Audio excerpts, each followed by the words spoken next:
why. Well, we're recording? Yes. Okay. Yes. All right. Go ahead and get started. Alrighty, everybody. Thank you guys so much for joining us today. I am here with our lovely attorneys from Powers Law Group. We have attorney Ruby Powers. She is the managing attorney at our firm. She is a board certified attorney. She has she founded our firm in November 2009. So we've been rocking and rolling for a while now, ladies and gents. So she's an expert in all of her fields. And then going on to Miss Cynthia Milian, another lovely attorney. She is our associate attorney. She handles all types of cases with family-based immigration. She's also a pro bono attorney for the Montgomery County Immigration Law Clinic. So nice. And she's also the vice president of MABA, the Mexican American Bar Association. So yay for our attorneys. And we will be talking today on best practices to prepare for your naturalization application process and more, with some really good tips and tricks and some new COVID updates with our attorneys today. So Ruby, would you like to take it away? Yes, thanks so much, Dana, and thanks to everyone who's watching live or will be watching our recording. We do these every Friday, so you can always reach out and let us know what topic you'd like us to do. There are Friday 11 a.m. webinars. So this is what we want to talk about. Naturalization, whether you're eligible, the requirements, how to prepare. So whether or not you're trying to prepare on your own or if you wanted to reach out and we provide this service as well, and we help many people go to that final step with immigration on naturalization. Just the general process, what to expect in the interview, what happens when you get the decision, and what if it's not favorable, the oath, and then the advantages of becoming a U.S. citizen. So we can take questions from the audience. We have some other pre-submitted questions. It's going to be basically maybe 30 to 35 minutes of discussion, some Q&A, and we'll definitely be done within 1 hour. So, deciding to become a citizen is one of the most important decisions someone can make. And depending on the situation, there may be different ways to obtain citizenship. One thing as experienced immigration attorneys, we always need to double check, is the person already a citizen and they didn't know it? I have a crazy story about my mom, and that's really what got me excited about immigration. Was my mom was a U.S. citizen all her life, and she didn't realize it. And so that's why I really have an affinity towards citizenship and naturalization cases. And this is the way for a legal permanent resident, which we usually call green card holder, to become naturalized, is that final step to become a U.S. citizen. So generally, when someone comes to our firm, we have a screening intake. We have them fill that out. A lot of people know they have their green card, they have to wait 3 or 5 years, and then they can apply. That's generally what they know, but there's a lot of little other fine print, and I find that many legal permanent residents want to try to handle this last step on their own, and we really are preparing this because we just want to caution you, making sure that you at least have an experienced attorney give you a screening consultation, but also you might want to have someone guide you the whole way. The other reason why we're doing this right now is because in just a little over a month, the filing fee for naturalization is going to double. And so we're really trying to focus on people getting their applications in as soon as possible. So you need to at least be 18. And your kid is a legal permanent resident and they're under 18. There might be a way they can become a citizen just with you becoming a citizen. And that's another topic, but you have to be 18 to apply. You need to have had the easy rule about this is if you've got your green card through citizenship, if you got your green card through marriage to a U.S. citizen, even if you didn't, but you are married to a U.S. citizen and you've been living with them for 3 years, you could go under the 3-year rule. If you get it for any other way, your employment, for VAWA, through your dad petition, for you, whatever, it's under the 5-year rule. And within the 3-year rule, it's very specific. So maybe you got it through employment, but then you married a US citizen. As long as you have to have that green card for 3 years and be living and married to that US citizen for those 3 years. Some people might not be living with their US citizen spouse, and so that time that they're not together counts against them. So that's really critical, and you have to calculate. We've seen cases where people were in oil and gas and they were like 1 month on, 1 month off, or 2 weeks on, 2 weeks off offshore, and that time that they were away from the spouse counted against them in those 3 years. So be mindful of that. Good moral character. There's like a long list of what's considered good moral character, but the good way to think of it is just not having any crimes and making sure you pay your taxes is a simple way to remember that. But there is some more case law to that.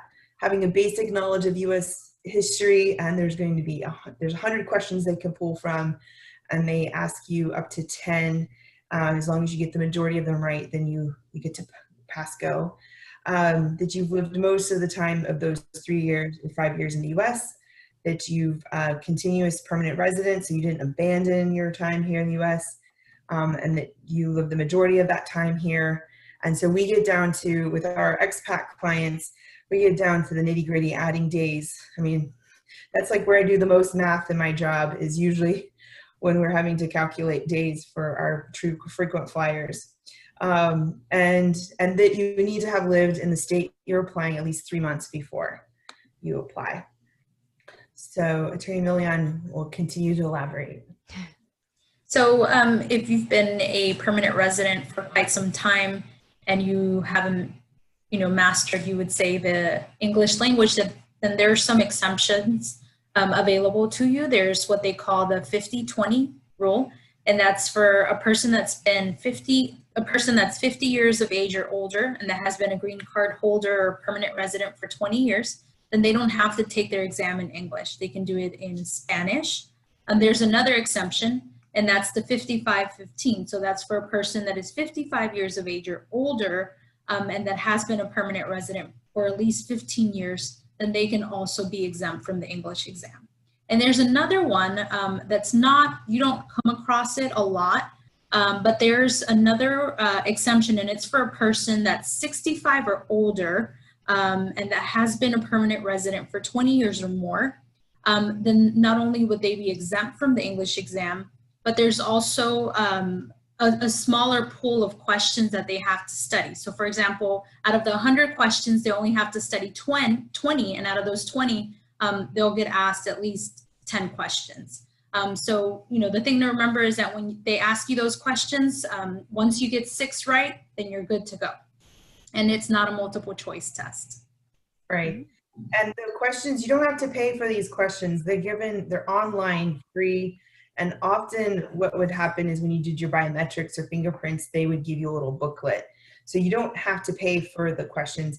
Another thing is that you really should make a plan if you're going to be able to pass the test or not at the time. I know we're saying this all in English right now. I realize the irony of it. But there are a lot of English exams or courses for the community to be able to prepare. And you might just want to ask your attorney, do you think I would be able to pass the test, and do the consults in English to sort of get that confidence. But if not, then you need to, and when you say exemption, what we mean is you still have to do it. You still have to do the questions. You still have to, unless you meet that last exemption that Attorney Milian explained, but you just would do everything in whatever language you choose. So, there's some more in preparation. It's really, I would look at it like this. There's the form, but there's a reason to every question they ask. And then there's the supplemental documents that you're supposed to submit. And then there's monitoring the case and making sure it doesn't take too long or get derailed. And then when we have the case, we prep the client and we go to the interview. So there's lots of different aspects, and we're covering each one a little bit. These are some things to consider. Could you speak, read, and write basic English? Because not only do they have that civics exam, they also make you write a sentence and read a sentence in English, which is usually maybe like a 2nd or 3rd grade level English. Yeah, it's a very simple one. Yeah. And then it's also important to know whether you've had any arrests, detention, been detained, cited. They really want to know any particular thing because they want to make sure that it's completely clear. And immigration is so fickle that, and you know, it's sort of confusing for many people, but just because a criminal charge was dismissed doesn't mean it doesn't count for immigration purposes. So you have to, please, if you have a crime of some sort, make sure you have a experienced, competent immigration attorney review your case, because this is where a lot of people can go wrong. And we'll talk about how the possible results. Anything else about crimes cited, detained? I mean, I think they even want to know a lot about, like, even it was a speeding ticket or something like that, because they just want to make sure that clears their background check, and that they find it. The other thing that matters, not only that you're eligible, but it's good moral character. So I didn't really explain that very well. You need to, if you apply under the 3-year rule, you have to have 3 years of good moral character. If you apply under the 5-year rule, you have to have 5 years. And what does that mean? The most conservative approach is that you have had everything has been resolved the last 3 to 5 years. Some people say that it's 3 to 5 years have passed since everything's been resolved, or it happened. Some people, it's sort of can be discretionary to the officer, but some people rather decide in the air of caution and not apply until enough time has passed. And then, have you traveled outside? One example I had was when some clients had a travel permission and they were out for an entire year. So you can have the permission, but if you're out for an entire year, there's this little unknown fact that you would have to wait another 4 years and a day before you can apply, because you broke that continuous residence. Or if you're basing on under the 3-year rule, you'd have to wait 2 years and a day. So we usually say don't leave the country. If you're a legal permanent resident, don't be gone for more than 6 months, but definitely don't be gone for more than 1 year, because you could break your continuous residence.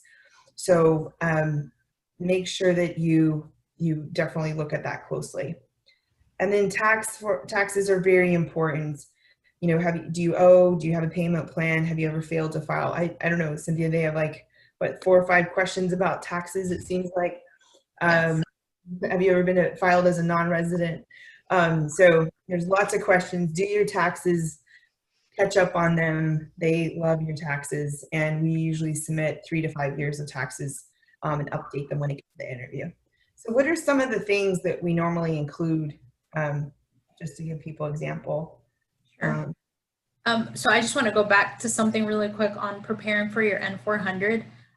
So I know that we've had cases in the past where people have hired us, and maybe at that moment, the individual will bank off of the fact that there's long processing times for them to go to their actual interview, and maybe they're not comfortable in English, and then they'll get surprised and get an interview 6 months out, and they find themselves in shock and not prepared. So make sure that you know English, and that you don't wait until applying for to start learning and getting well acquainted with it, because you know, they can deny you, and you don't want to lose your money.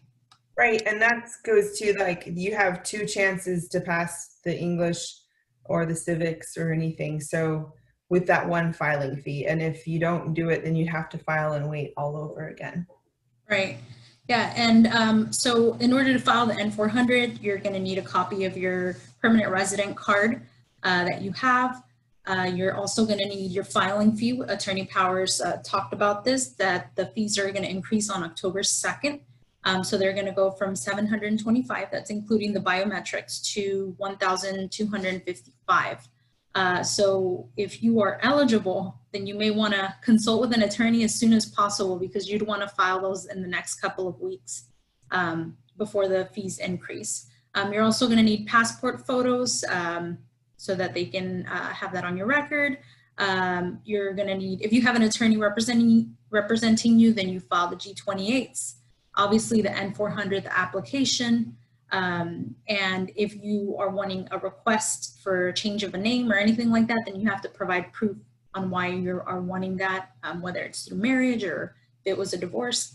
And like Attorney Power said, you're also going to include copies of your taxes that you filed in the last 3 years, depending on what basis you're filing to become a U.S. citizen.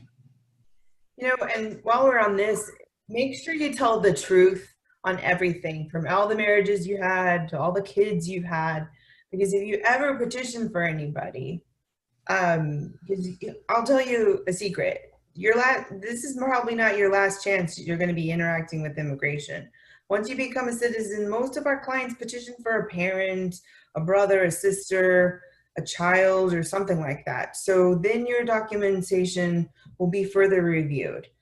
So make sure that you tell the truth on everything, because it could cause problems later down the road if you didn't list everybody and everything. Doesn't happen that often, just saying it out loud. So, you know, so the process that we usually say is, so there's the application, you submit it, and then once they take your money, cash the check, they give you a receipt, and there's a tracking number. You can watch it on USCIS for that. You know, processing. You can also get a text or email about that it's in process. We previously said 2 to 3 weeks. Now things are a lot more delayed, as well as you receive your biometrics appointment. That's a little delayed, but you know, under COVID, what they're doing is they're recycling the biometrics, because another thing is that your fingerprints don't change almost like never, except for, you know, maybe an accident. So they can just rerun them, and they could have done this ages ago, but they are only starting to do that under COVID. So that's actually been great, because it's been saving our clients that extra hassle of having to go get them done. And then the interview, well, I didn't double check what the most recent thing is, but actually we do. It's 12 to 17 and a half months. So now that is what's on their website right now, but we don't know what's going to happen, because there could be more furlough. There could be furloughing of USCIS come September. It could be more causes of delay. There were times when it only took about 6 months, but right now they're showing a year to year and a half. And again, if you're looking to apply in other parts of the country, it might be a lot faster. You can find out what processing times are that they report under the USCIS website under like processing times, and you can put the city that and the form that you're talking about. And then at the interview, you could get the oath ceremony, a date, or they could say it's coming in the mail. But the one thing you have going for you is that, well, there's probably more than one thing, but is that after you have your interview, USCIS has only 128 days to make a decision. And so you, under litigation, you've been more protected in that respect. And so that's why they try to move the cases along for those reasons. So preparing for the interview, I mean, what are some of the things we should let them know to get ready for that, do you think? Yeah, so usually what we do is, since it's usually a year later after you've filed your N-400 or your application to become a U.S. citizen, is we'll go over all the application to make sure that all the information is still correct. If there are any changes to be made, then we'll go ahead and make those so that we can have those changes easily available to the officer. We'll go through some task-specific questions, and I think Dana has a few that she is probably going to go over in a few minutes. And you know, just what you can expect. Obviously, we're in COVID times now, so things are a lot different, and I'll let Attorney Powers talk about that since she has some recent experience going to an interview. But basically, to prepare for the interview, we go through your application again. We make sure that there's nothing missing. If there are any documents that you couldn't provide at the time of filing, then make sure that you have them available for your interview. And if we go to the interview, let's say you don't pass the exam, your English exam or your civics exam, then you have an opportunity to retest about 30 to 120 days later. And then after that, if you don't pass, then your application will be denied and you have an opportunity to reapply. But Attorney Powers, can you tell us a little bit about your experience at USC recently? I think the other thing I'll mention is that we've gone to so many of these interviews over the years. One of the best things we can do for our clients is giving a mock interview. And just when you go, you have that peace of mind because you know what to expect. And then we're often with you at the interview, or at least you know what to expect. So right now under COVID, I've been to at least one asylum interview and one green card interview. And for the at USCIS, which is where I went for the green card interview, is where they would be doing naturalization exams and as well as oath ceremonies. They really don't want to have anybody that's not necessary in the room. They usually don't want more than maybe 3 people. And so it would be you, and if you need an interpreter, that person would probably go in and the attorney would be called over the phone. Or it might just be you and your attorney with the officer. Everyone's wearing masks. There's plexiglass separator. You're only in there for the bare minimum time that you need to be there. Everything else, they're trying to just get you in and out for the most part, and you show up on time. I had to take some questions about, have you been exposed to somebody with COVID? Are you feeling ill? Do you have a fever? Before they let you into the building.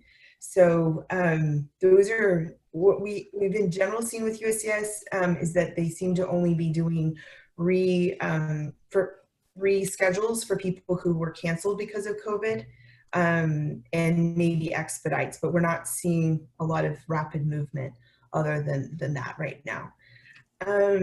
So a lot of times in the interview, they'll do the exam and the written and reading section before they go through the rest of the application to make sure you meet that. Because if you don't, like Attorney Millian said, that you would have to redo that.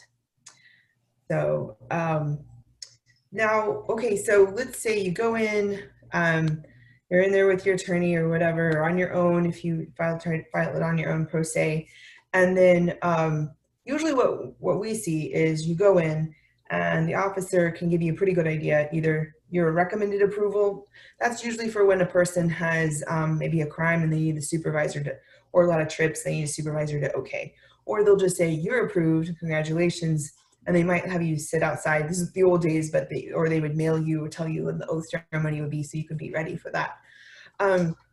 Now, if they don't want to tell you anything else, then there might be a request for evidence.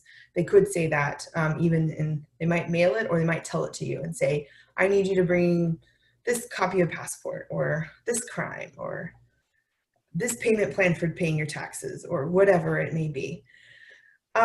So generally you have a good feel of you're either approved, recommended approval, or you need to bring them something. But there's some other possibilities that could happen. They don't usually tell you you're denied on the spot. I don't think. They usually sort of avoid telling you that. Mm-hmm. Your experience is like Attorney Millian, I think they don't usually do that. They might just say we're reviewing it or something like that. And then if something is wrong, they might take a while to decide, because there's so many protections for legal permanent residents. But then they would very likely send that notification in the mail. So let's say that you might be denied, for example. Possibilities that we okay. Do you want to cover some of it? Yes, sorry, the audio. Oh, okay. It's okay. So if you're not approved, there's obviously several things that you can do. You can appeal, you can reapply. Another thing that unfortunately could happen is you could be sent to immigration court, or you may just not be eligible for naturalization.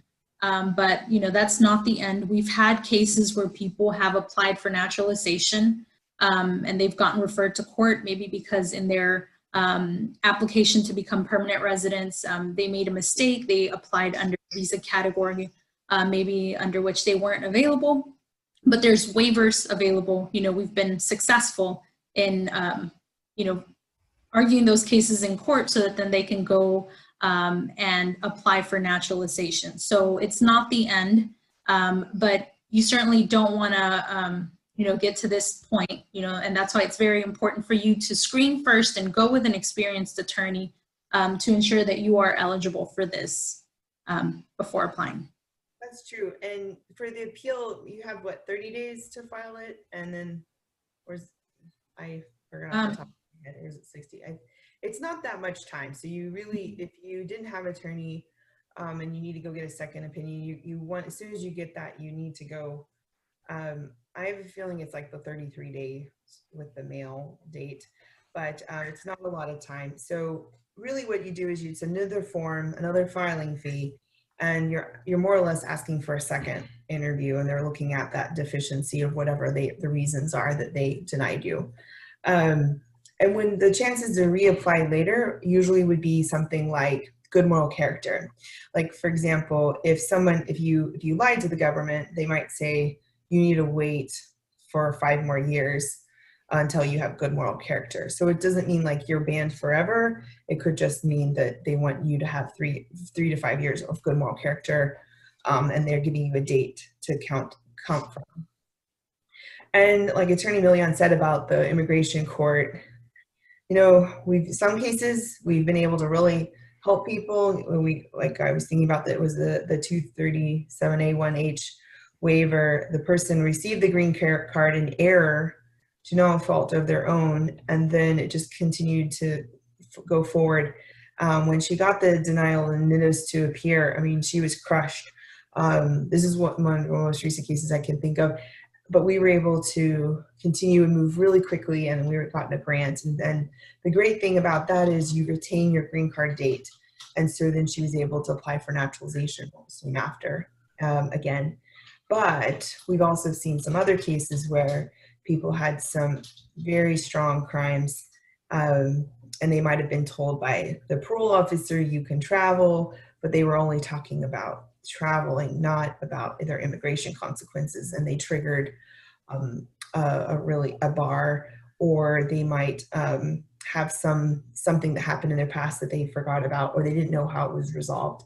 And so that's usually when we see things like that. So I once heard it said that naturalization is the last chance for immigration to deport you, or maybe maybe that sounds a little too negative, but maybe to find a way, the reason why, if they ever made a mistake in the past. And their databases are so strong, their background checks, they can cross-check. People who got green cards many years ago, when there weren't computers or biometrics or things like that, now they're able to compare notes. And so I just caution anybody, if you have any questionable past issues that you'd like to have reviewed, you definitely want to have an experienced immigration attorney review that with you. So I mention one more thing. We've also seen it in cases where people have failed to remove the conditions on their green cards, and that's a topic that we'll discuss. That's right. In a couple of weeks, but things to where someone had their green card, thought all was good, and then they applied for naturalization, found out that maybe their parent had never removed the condition on their green card. And sometimes USCIS makes mistakes. They give someone a 10-year green card when they should have given them a 2-year green card. We see that all the time. And so that's one thing when we take on a case and we don't know all the past, we have to work a little extra hard to screen and hope that things were done right the first time.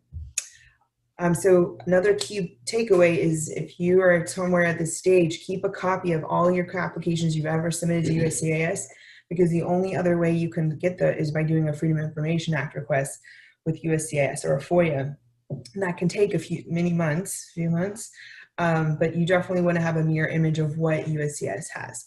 So let's say they've applied, they've studied, they've learned all those civics exam questions, you know, they made us proud, and then they've passed the test, and now they're given an oath ceremony. So are they a citizen when they passed the interview, but before the oath ceremony? No, you're not. Oh, that's a trick question. We have the answer right here. But no, you're not a citizen until you do the oath ceremony. So if a crime happens in between the approval and the oath, we might have a problem there, or something like that. So why don't we talk a little bit about what happens on the oath ceremony? They fill out a questionnaire to make sure everything is okay between the interview and that day.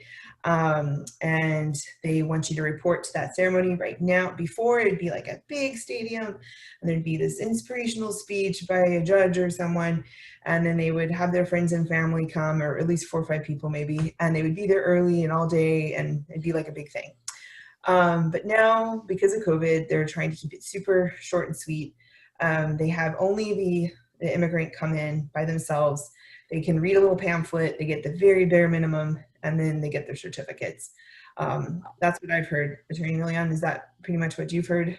Yeah, I've also seen some people say that they're taking their old ceremonies outside, outside of the field offices.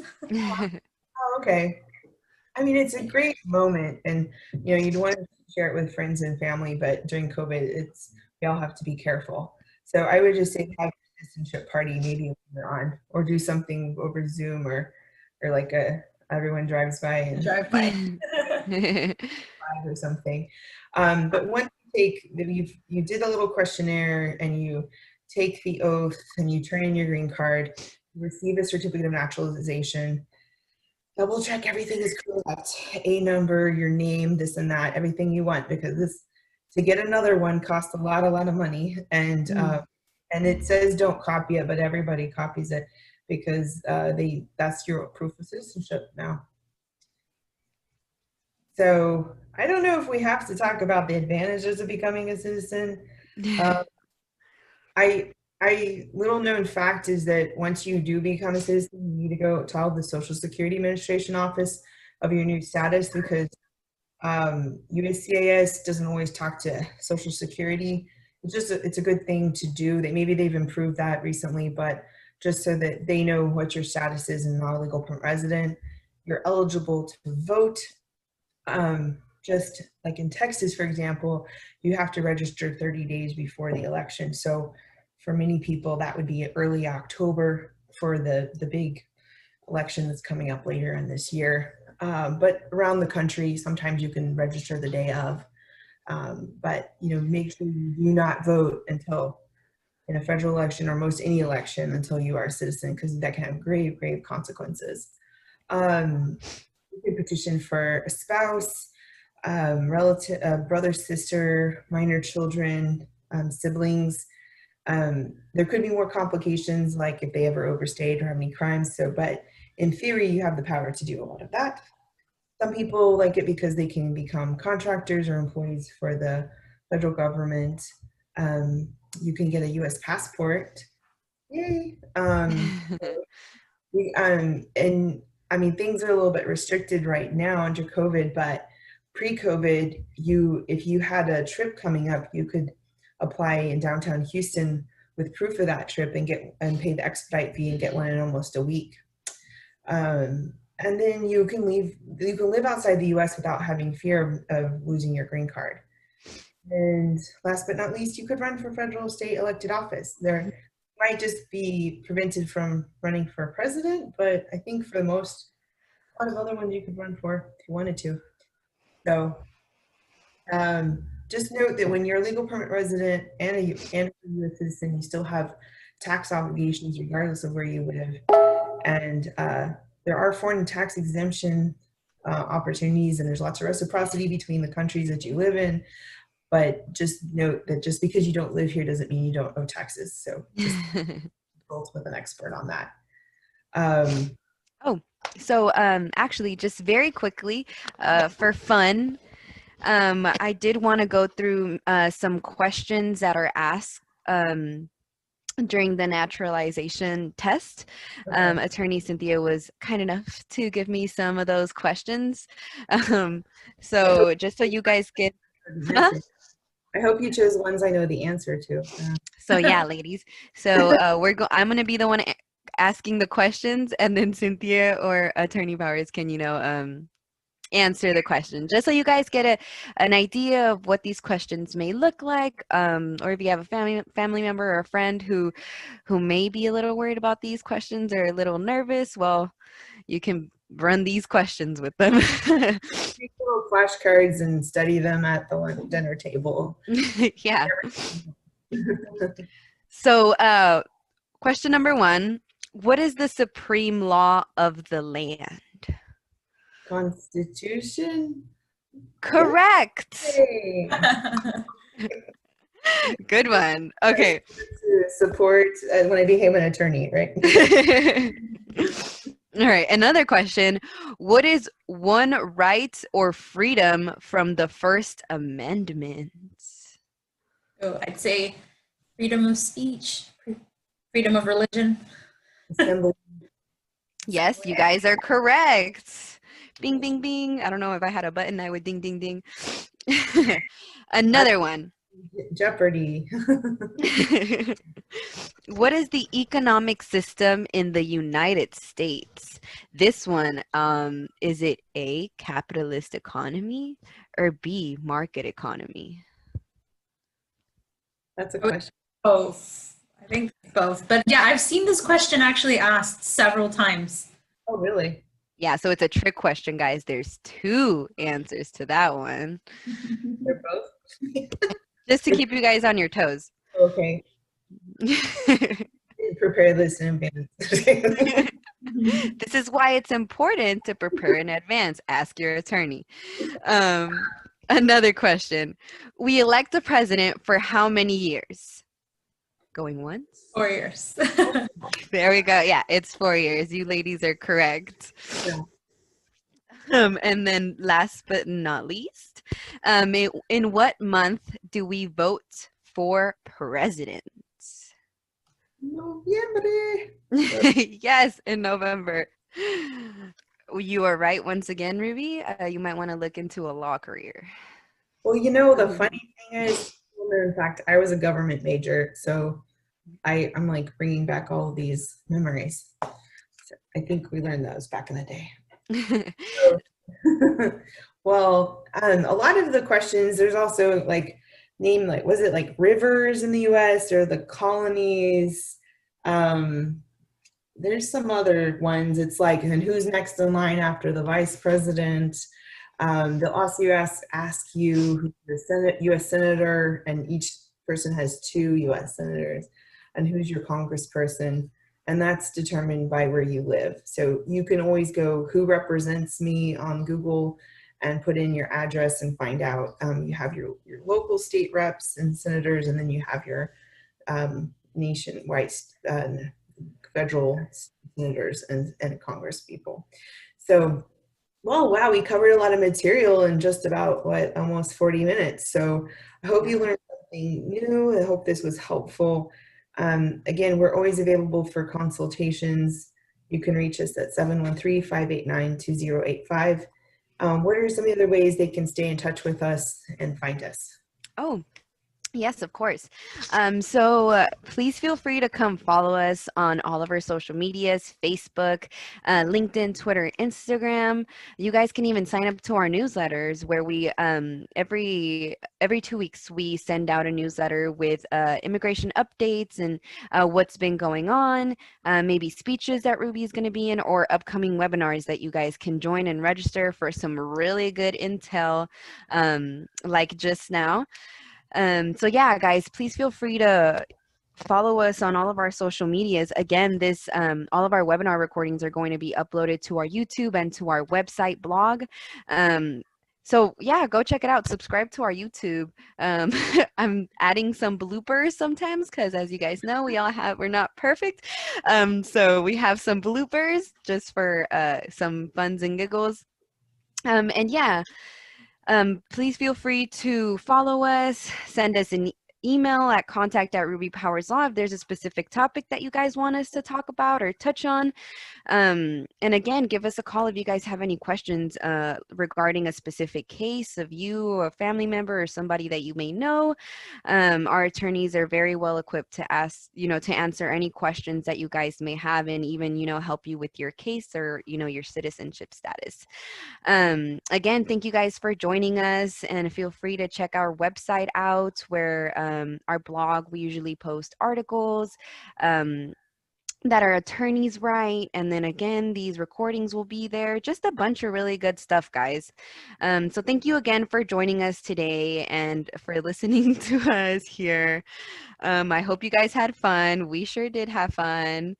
Any last words, attorneys? want to let you know that our next topic will be about adjustment on the 21st, and then it will be about court during COVID and any other updates on the 28th. So and we have a whole plan for September.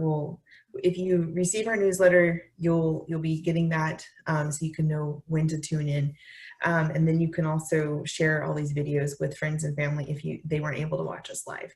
But other than that, thanks so much for watching. Thank you. Thank you guys. Bye.